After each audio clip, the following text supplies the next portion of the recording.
Weathering is something that's always interesting, and it's not really that hard to do. For a bit more character, a bit of static grass.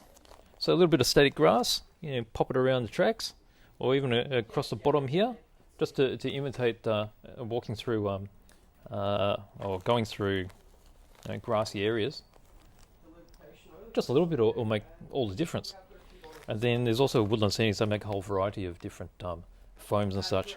So this could be quite easily applied on the top as camouflage, or again it could be just scatter from road.